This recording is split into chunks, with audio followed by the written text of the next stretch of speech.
Welcome to the Virtual Sangha podcast from virtualsangha.org. Looking to learn more about Buddhism and connect with friends on the path?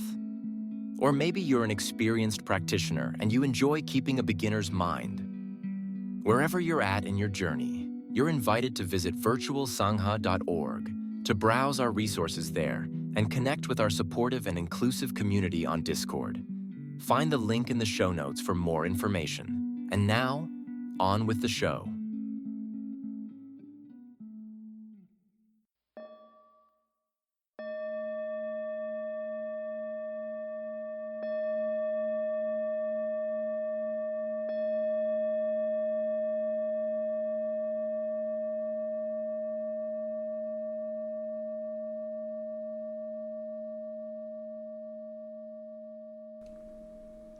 I take refuge in the Buddha, the one who shows me the way in this life.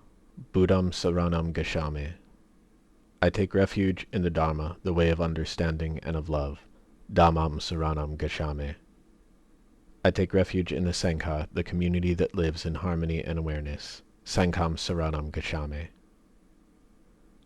Homage to the Blessed One, the Exalted One, the fully enlightened Lord Buddha. Namo tassa bhagavato arahato sama sambuddhassa. Namo tassa bhagavato arahato sama sambuddhassa. Namo tassa bhagavato arahato sama sambuddhassa.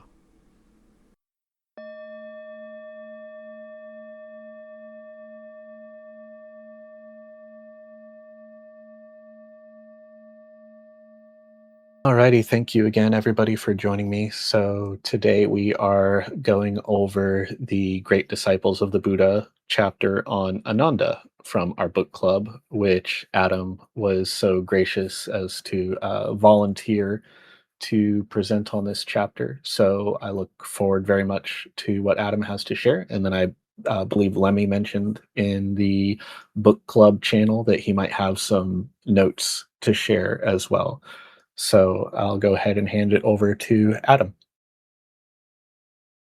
Thanks, Mike. First of all, I just want to say welcome to everyone, and I hope that you're all well on this fine Sunday. So for the chapter on Ananda, I am going to give a sort of summary, I suppose, of some of the important themes and events dealt with in the chapter, and parts of it that I found interesting and perhaps applicable to our own lives. Just because there's so much, I won't go over everything that had stuck out to me, and furthermore, Vicky wrote in the channel before going on her retreat about Ananda's struggles with attachment and gaining enlightenment, I think is absolutely excellent. So I'm not going to touch on that aspect so much because I think that she really covered everything that I could possibly have wanted to say about it.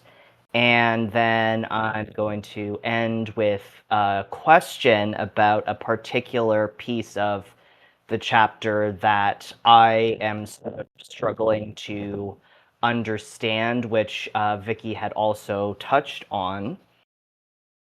So without further ado, let's talk about Ananda. He is a disciple that I relate to, and I think a lot of people who have joined the path have found themselves relating to throughout the centuries due to his humanity and his struggles with becoming enlightened, in contrast to other disciples like Sariputta or Mahamoggallana.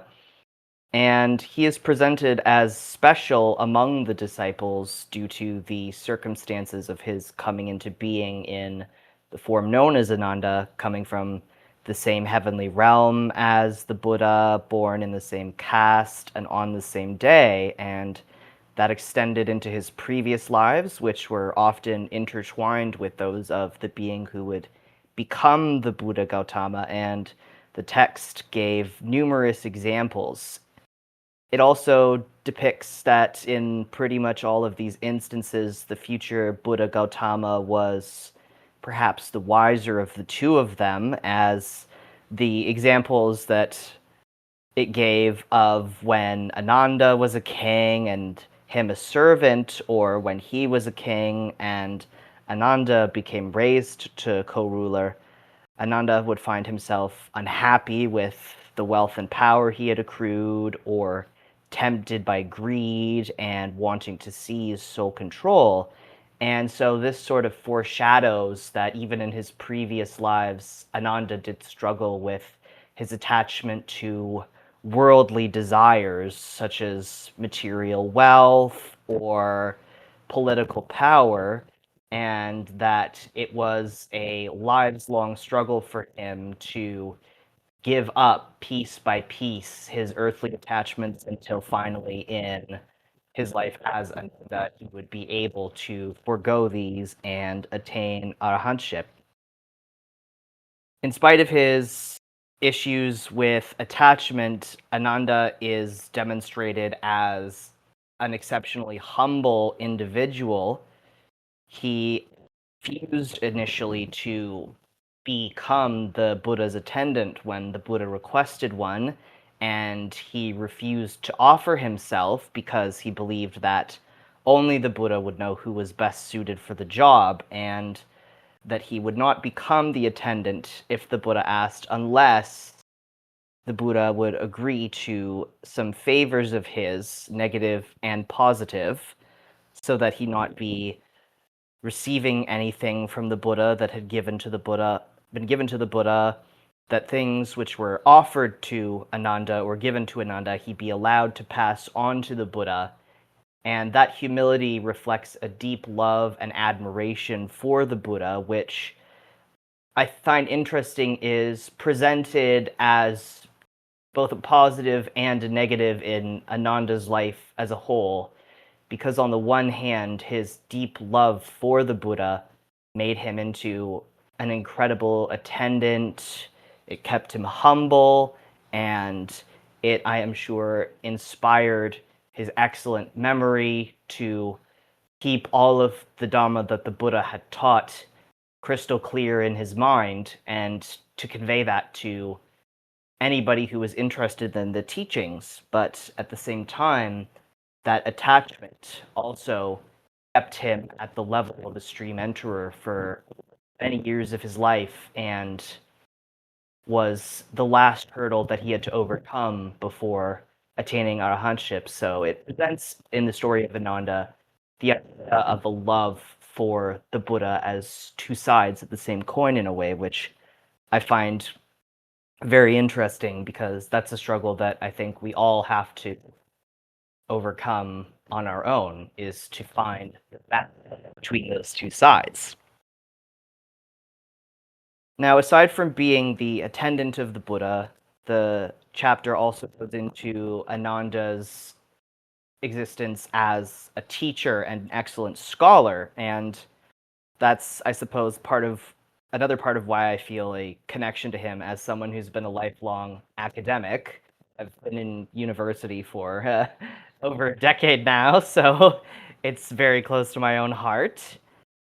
And the suttas that have been written about Ananda show that he was not only blessed with an excellent memory and understanding of, which allowed him to communicate it in such a way that members of the Sangha, varying from those who had just attained stream entry all the way to arahants, could benefit from his teachings, but that in teaching others the Dhamma, Ananda found true joy and fulfillment, to the point where the Buddha described him as a living embodiment of the Dhamma.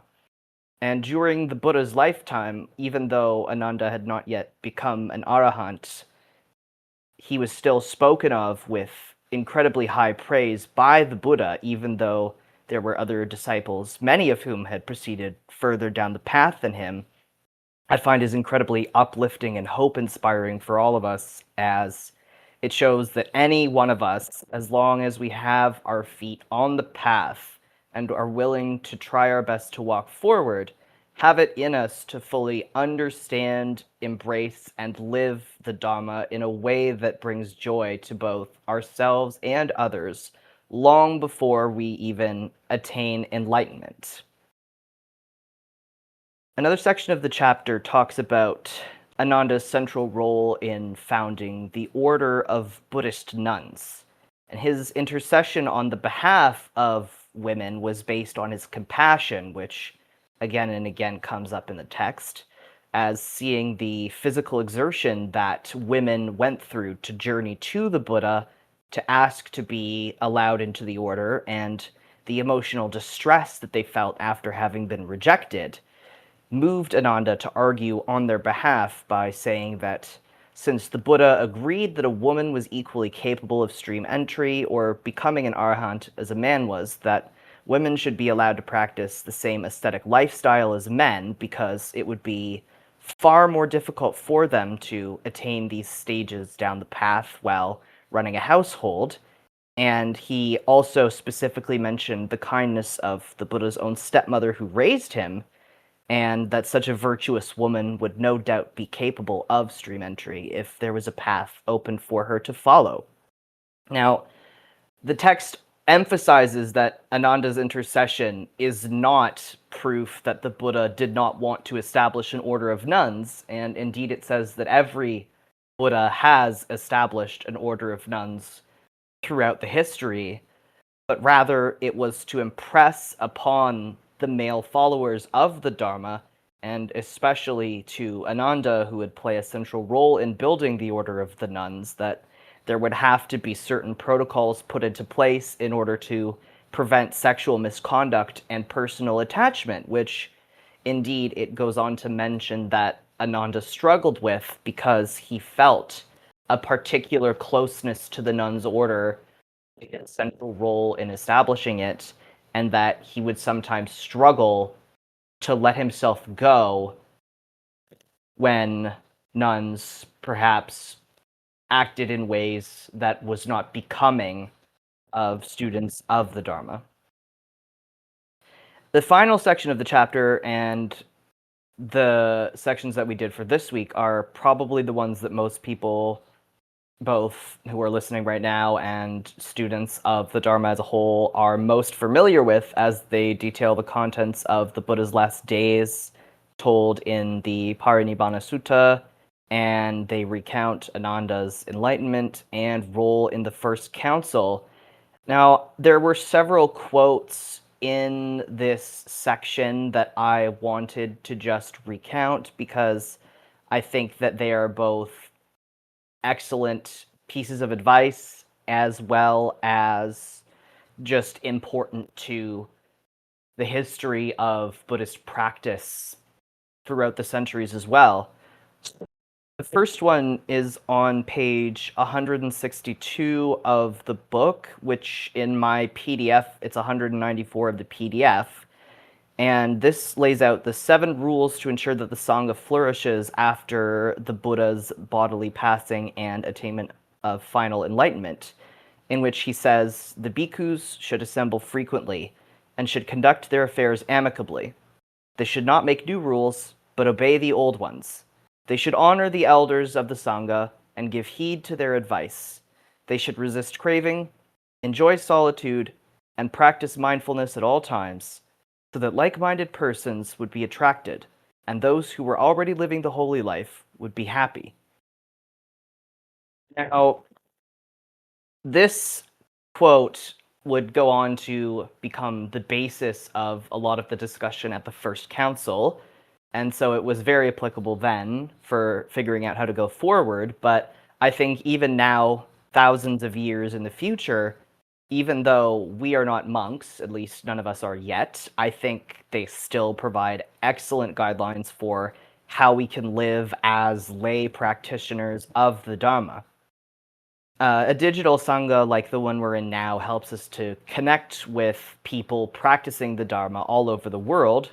For example, I'm in a different country than the temple and many of the listeners. I'm actually in Canada, not the States, and it lets us meet over voice chats like this But the downside is having such a large community and having our words be behind screens, which can often embolden people to speak more harshly than they might face to face.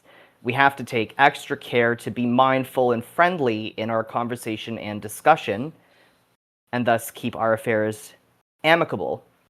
And I also think the part about learning to enjoy solitude is really important, even for those of us who don't live in isolation.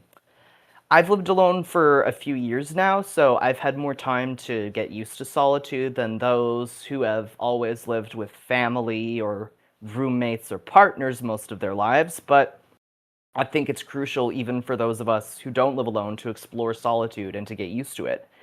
Because at the end of the day, we are the only person that's with us 24/7. And we are the only person who knows our own innermost thoughts. And thus, we are the only person who can sort through those thoughts and work on doing better and on being more faithful to the precepts and to the Dharma as a whole.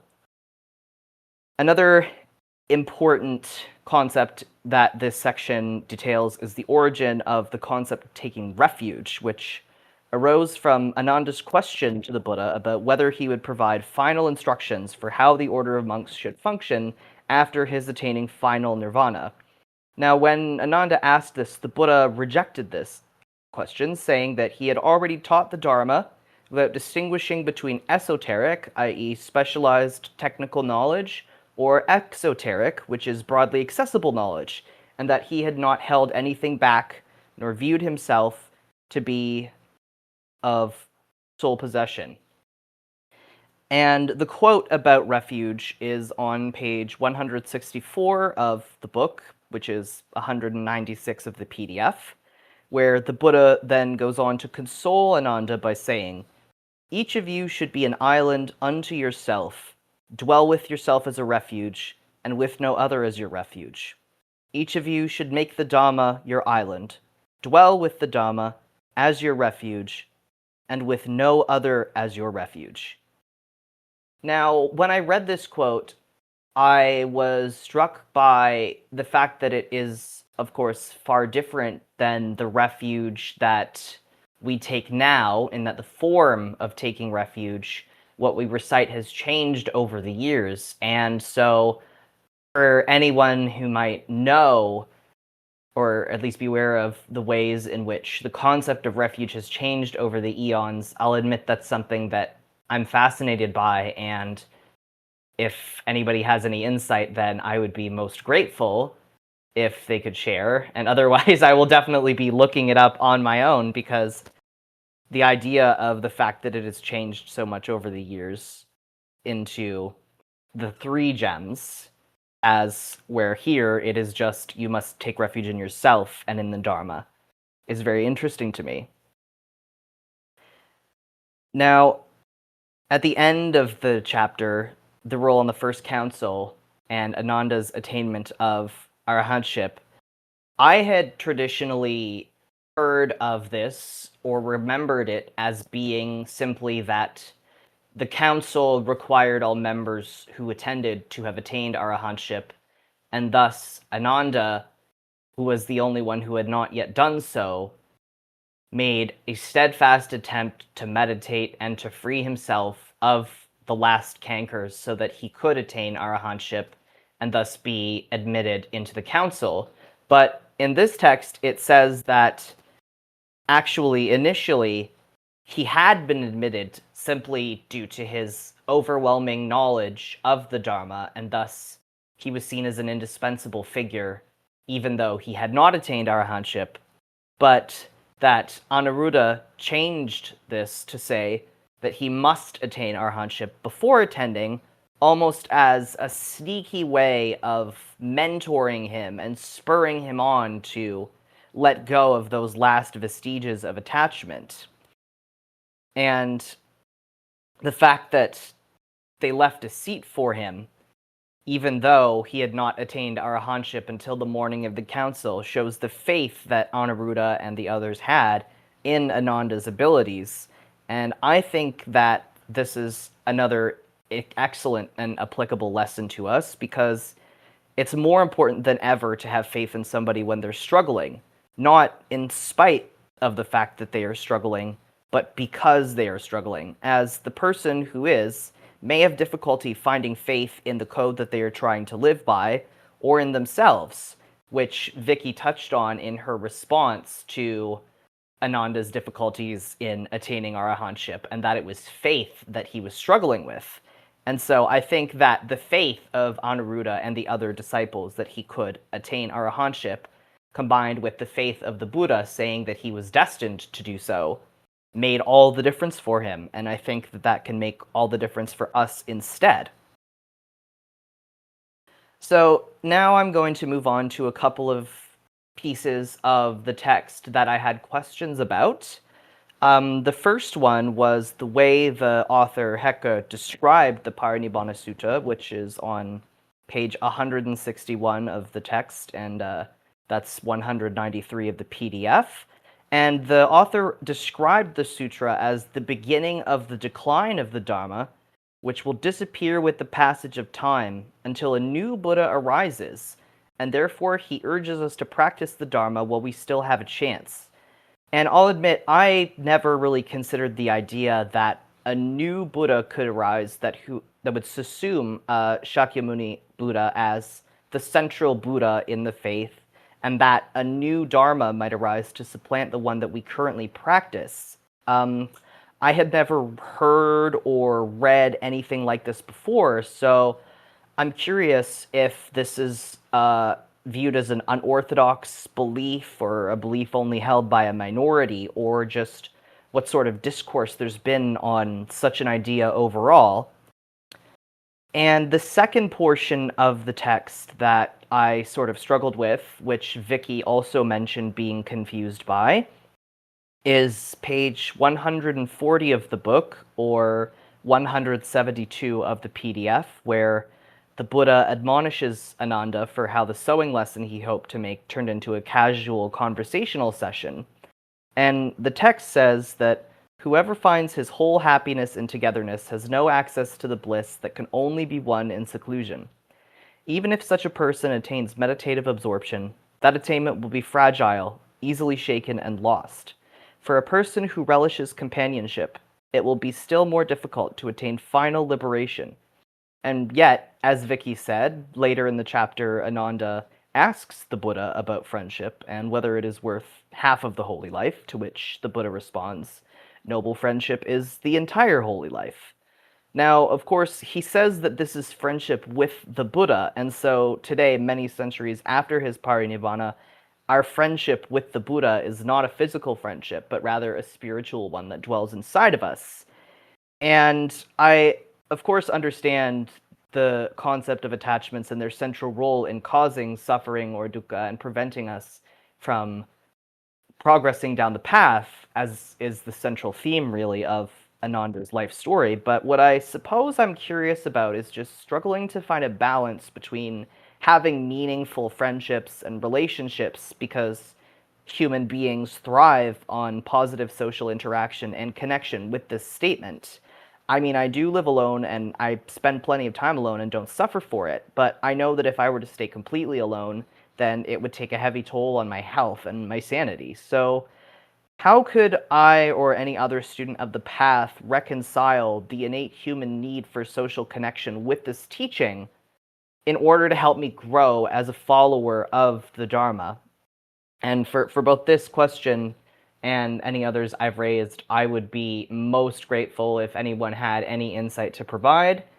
And again, I thank you all for listening to my long-winded talk, and anything that I may have touched on incorrectly or forgotten to mention, I would be most grateful if anyone could clarify. And so I will turn it over to the rest of the group. And again, thank you so much for allowing me to have this opportunity to do my best to speak about Ananda. Thank you.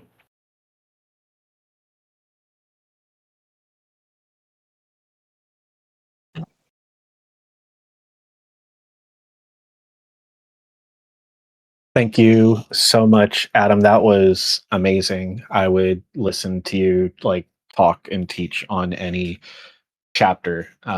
What you just did is basically what we strive for in the Buddha Dharma Studies Institute class with the Dharma Teacher Order. I know some friends here have signed up for that, but to get an idea of what that class is like, what you just did is pretty much spot on for a student giving a presentation on an assigned reading.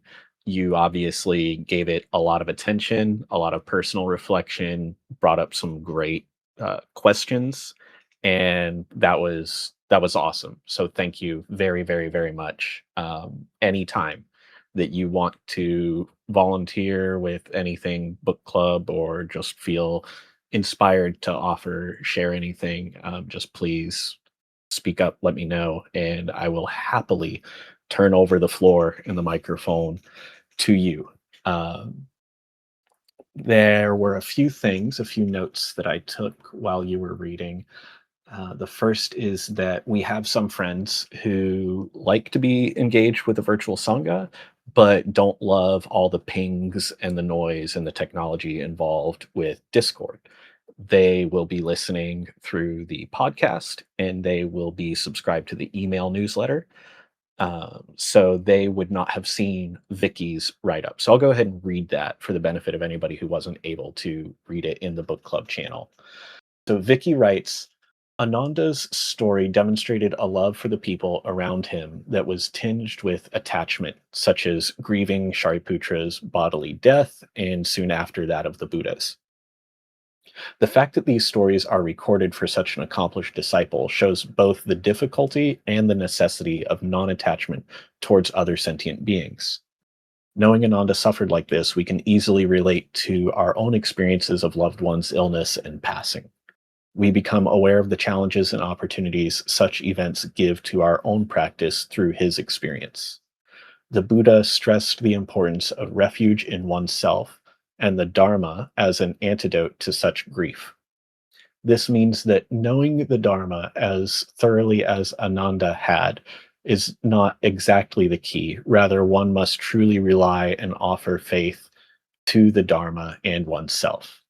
The fact that he did not reach enlightenment until after the Buddha's death tells us a lot about what qualities are not necessarily part of enlightenment, despite their beneficial nature.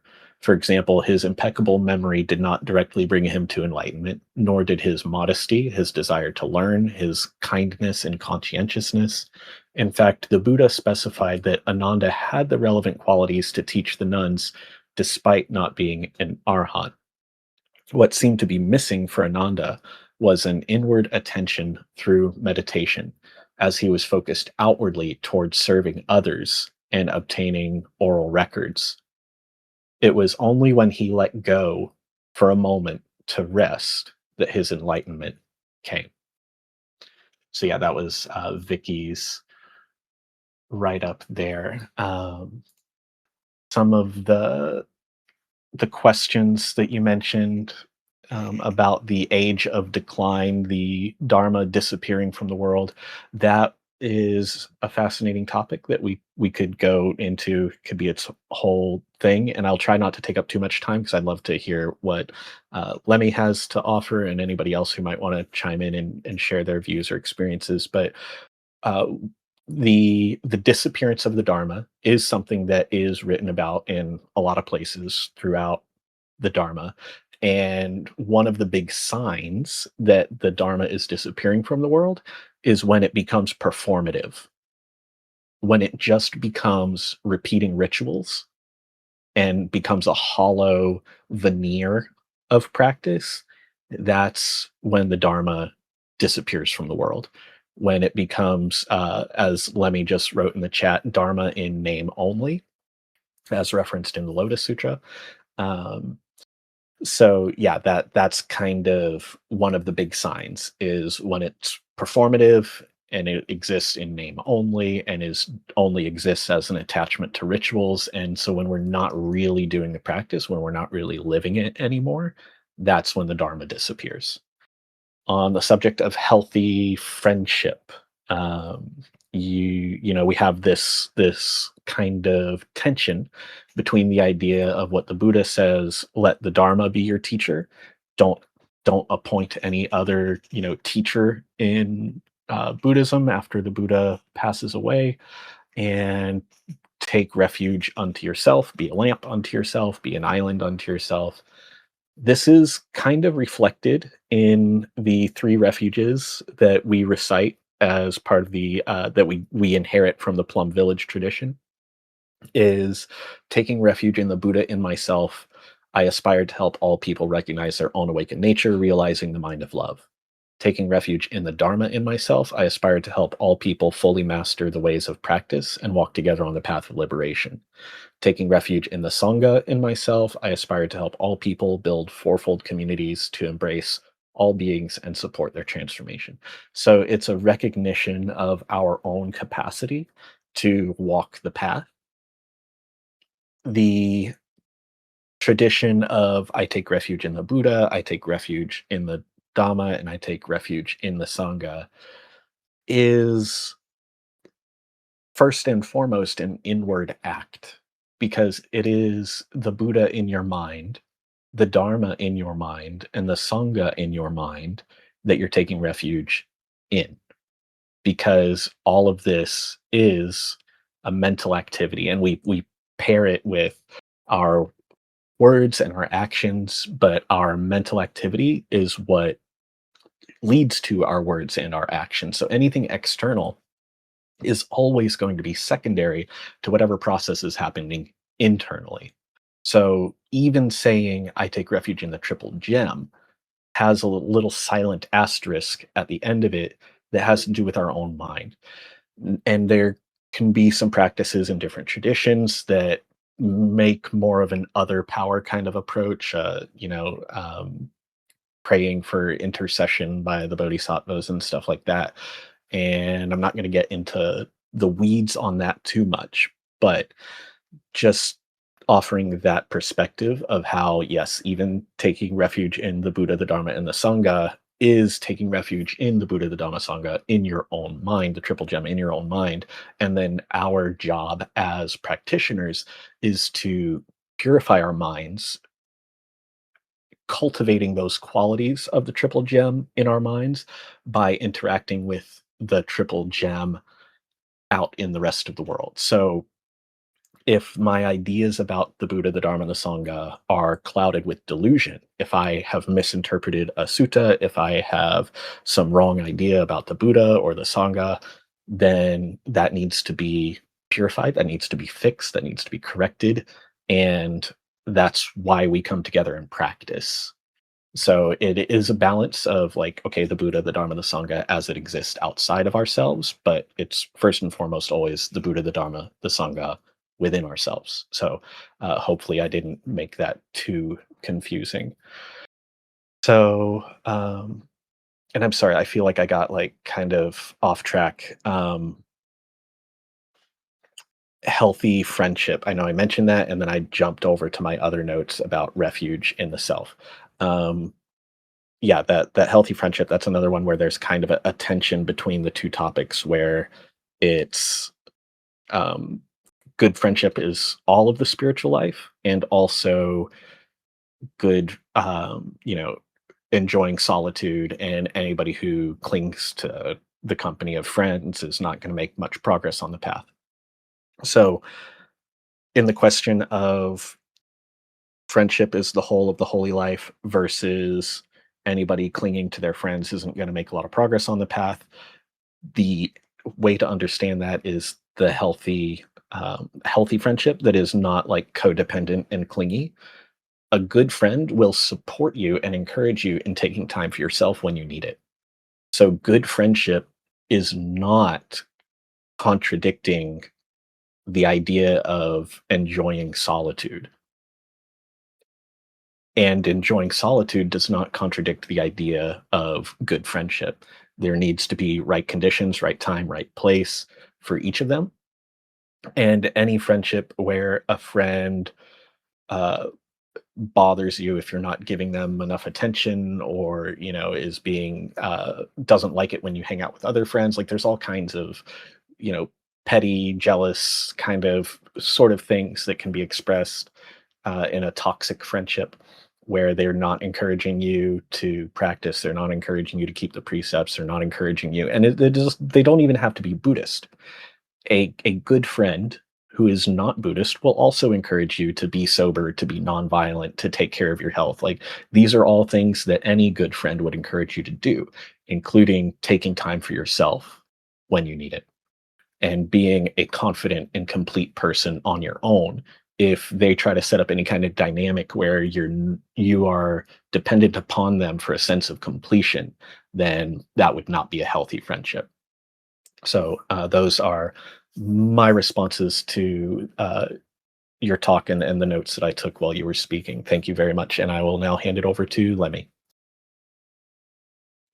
That's me. First, I'll get some of my observations out of the way, things that I found interesting or humorous. The note about, let's see, notebook here. I thought it was very curious when Ananda became the attendant. I believe it said he was 55 years old when he became the Buddha's attendant at 55.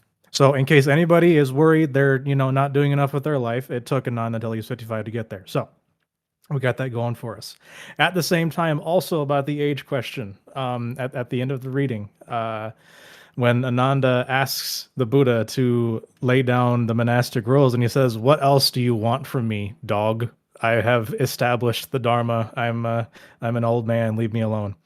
Let's see. All right. Those are my observations. I'm very thankful everybody else had much better notes than I did, because I just do chicken scratches if I'm going to be, taking a test on the subject.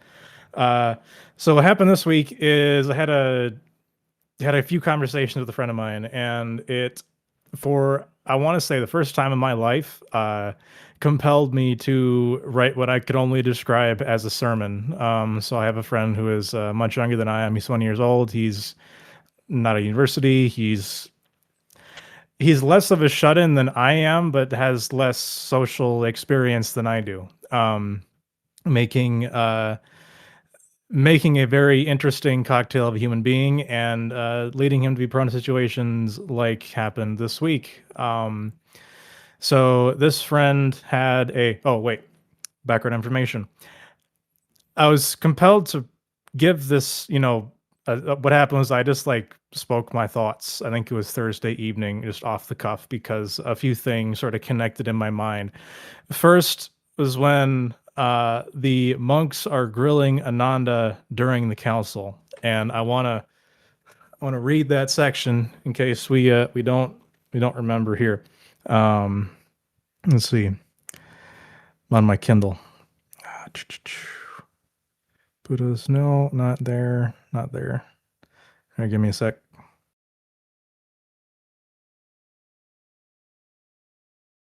There we go. Okay. So first, the elder monks said it had been a breach of discipline for Ananda not to ask what was meant by the minor rules. Earlier mentioned that the Buddha had said that the minor rules could be forgotten, but Ananda never asked what that was. Second, he was accused of having sewn a robe for the Blessed One after having stepped on the cloth. And he replied, "This has been further from his mind." Third, he was criticized for allowing the women to salute the remains of the Blessed One first. And these three admonitions struck me as some BS. I'll be honest with you, right? Feel free to put a -2 in the chat if you think I'm off my rocker here. They sounded just like the most bizarre things to get after Ananda about, given what he is now providing to the Sangha. And he exercised a remarkable amount of patience.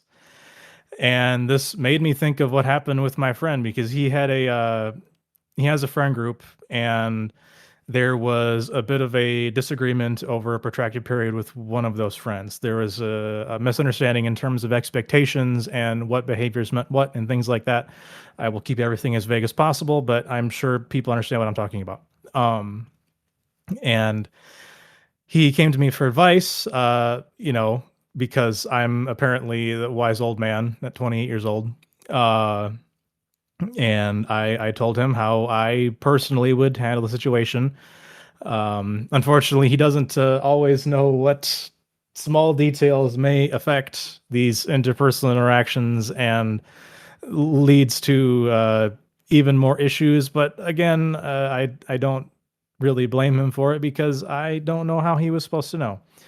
And it seemed like everything was fine, right? It was handled. He dealt with it very, for lack of a better term, it sounds awful, but like just a dude, right? He just dealt with it. But then later, it turned out that it didn't happen the way we both agreed it would have gone down, the way he resolved it. And people were raking him over the coals for nothing at all. He had done, as far as I could tell, everything right. And yet this friend group is, I'm not going to say in shambles, but things are extraordinarily awkward and unpleasant right now. Well, not necessarily. Apparently they're looking up, which I suppose is part of the sermon, right? Things are looking up. And it's hearing about this when I was on the phone with him, what actually happened was I remembered reading Words of My Perfect Teacher of all things by the great master Patrul Rinpoche. And he has different, you could call them meditations or specific guidance about things that happen.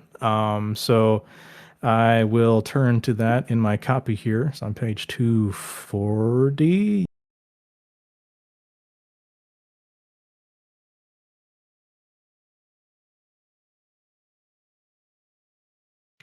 Aha. Okay.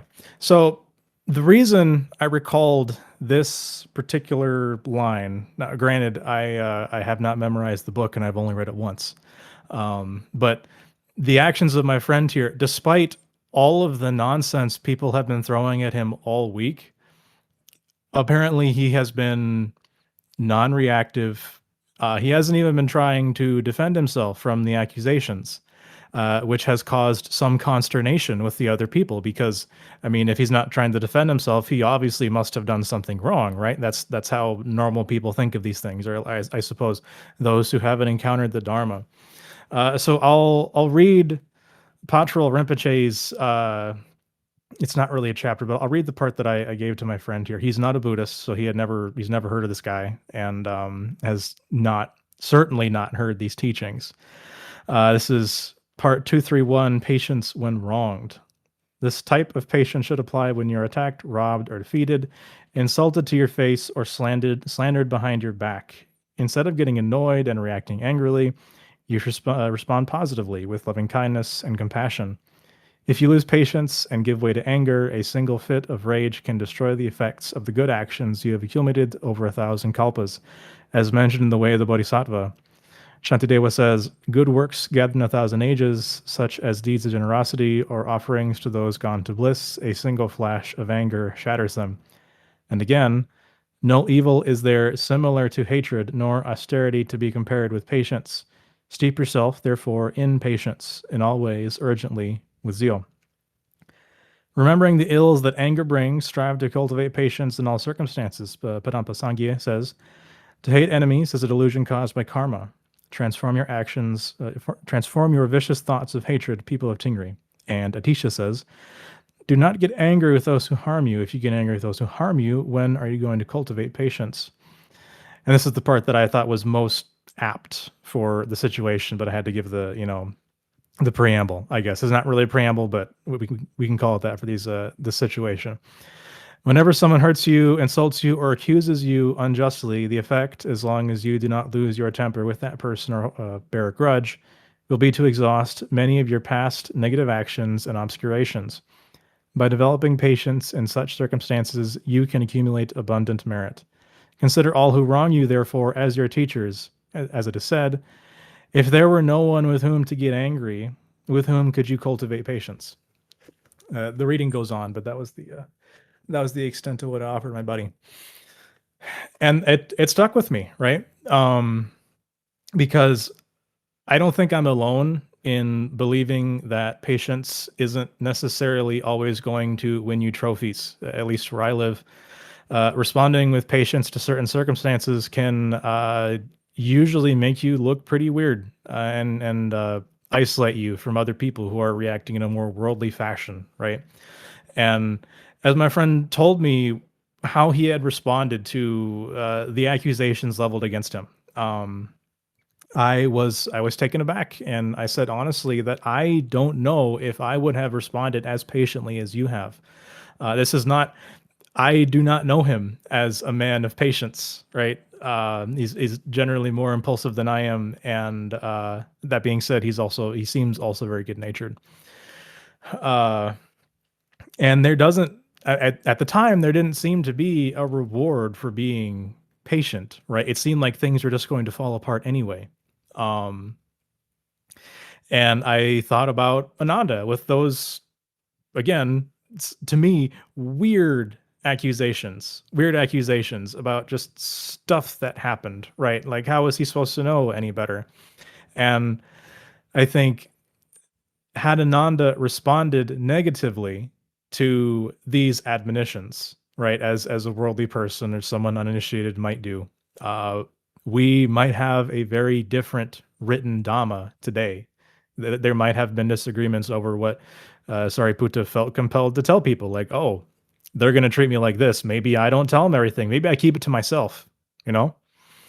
Um, and like, with my friend, it didn't seem like anything was going to turn out well. It seemed like all his friends were going to accuse him of absolute nonsense. And because he wasn't responding in the way a normal person might, they just assumed that, oh, everything's true. Everything that is, all these rumors spread about him are true. Um, but as we know, in both cases, we have the polycanon, and now my buddy is apparently mending things, and everybody, well, not everybody, the person that he's still in conflict with, things are awkward between them, but apparently the friend group is quote unquote back together. And I suppose the moral of this sermon is that at the time, we can't ever really know if we are going to be rewarded for our patience. The tradition tells us that we are going to be, but me personally, and I don't think I'm alone, I don't think that's always the case. In my life, I've encountered people like my friend has been dealing with recently, and I've responded both with patience and vengefully in the past. And oftentimes, responding vengefully makes things go better, at least in the moment, right? People expect you, they give you leeway, or they assume your best intentions when you're responding emotionally and vengefully, right? You're angry, right? I don't like this person. I hate these accusations. I want to clear my name, yada, yada, yada, right? Whereas when you respond patiently, you can choose to accept that you have done the right thing. It may not pan out. Who knows, right?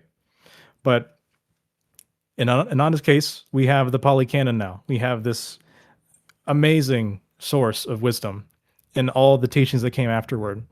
And now with my friend, hopefully he has learned something about humans and how to maintain relationships after. He's told me that this is his first actual friend group. And I feel a sort of paternalistic joy at seeing him navigate these challenges with such an impressive demeanor, an impressive candor. Yeah. In summary, patience, we don't always know what the benefit of being patient will be, but the hope is that if we are patient, we may be rewarded materialistically, or on the other hand, the tradition tells us that by encountering these difficult circumstances where we're accused unjustly, or people are insulting us, or even physically violent with us, that we are now practicing the teachings when we practice patience in these circumstances. And hopefully by doing this, we advance along the path until the inevitable eventuality of all sentient beings being completely awakened and free from suffering. Thank you for listening.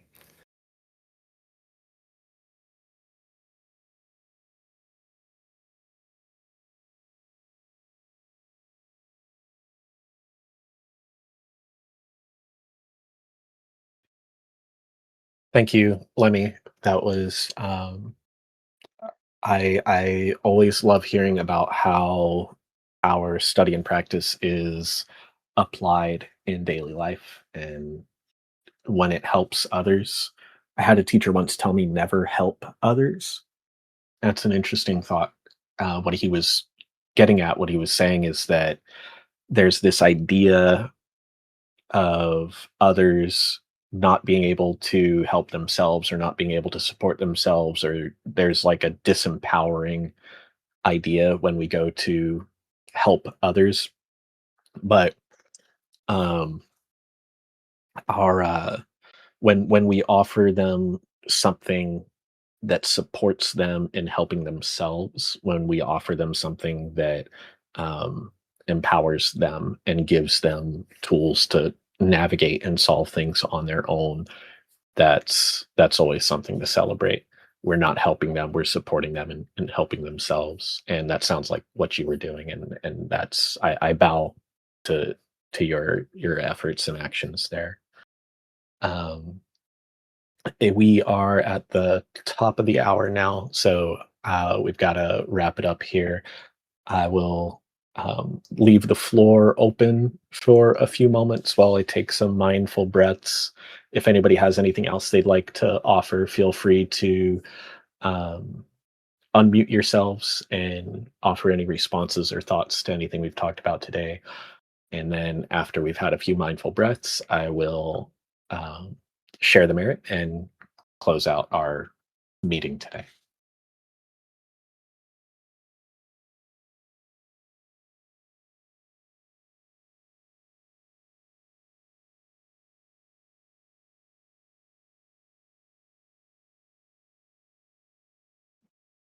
I suppose I'll use this opportunity to add the thing that I forgot there. I was very baffled by this promise the Buddha made to Mara at his enlightenment to pass away, but only after he had established his dharma, right? And maybe somebody has more information about this. Maybe the sutta, one of the suttas around the Buddha's enlightenment, clarifies what's going on here. But I'm truly baffled why the Buddha had to promise Mara that he would pass away after the Dhamma had been established. Just utterly bizarre. Utterly bizarre. It feels, like in the West, it feels almost like the encounter between Christ and the enemy in the woods, right? The temptation of Christ. But in this case, the Buddha's like, no, I'll get to it. I'll get to it. I'll pass away. Don't worry about it. And Mara just goes on his merry way. I don't know. If anyone knows anything, please let me know.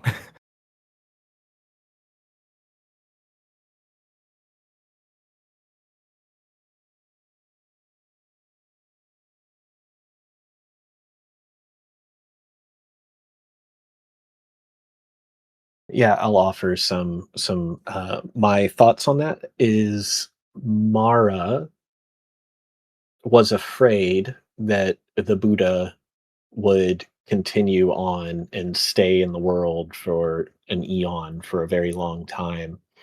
And sometimes we may think that we wish the Buddha were still alive, that he had used his supernormal powers to prolong his life beyond a normal lifespan. And there's that whole thing about Ananda not asking the Buddha to stay.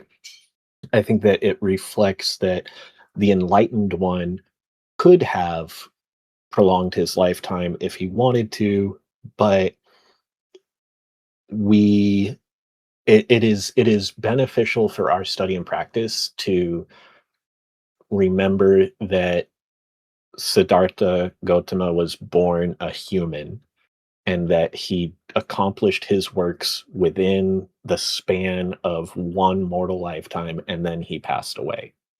That is the example that the Blessed One left for us. It is the thought of, oh, the Blessed One should remain or might remain with us for an eon is something that arises in Mara's mind. So maybe it's not something that should arise in our mind. Maybe it's not something that should be a stumbling block for us, that we say, oh well, I don't, if the Dharma was real, if the Buddha really did all this awesome stuff, then why isn't he still alive? Why didn't he use miraculous powers to prolong his life supernaturally? So that's just kind of my take on it, is that the Buddha is a role model for what humans can achieve, and the fact that he accomplished his works in a single lifetime, even though it took lifetimes of preparation before that, it's still a fact that everything that we are studying is what happened, and what he taught during one mortal lifetime. And that to me is way more inspiring than any legend that might say, well, he lived for 10,000 years and then died 2,000 years ago, or something like that. Like, it's the mortality of it is, to me, even more inspiring than any kind of miraculous display. And the fact that the idea of hyper longevity comes from Mara is, to me, kind of a warning against craving for that kind of miraculous disregard for human potential. So with that, we will share the merits.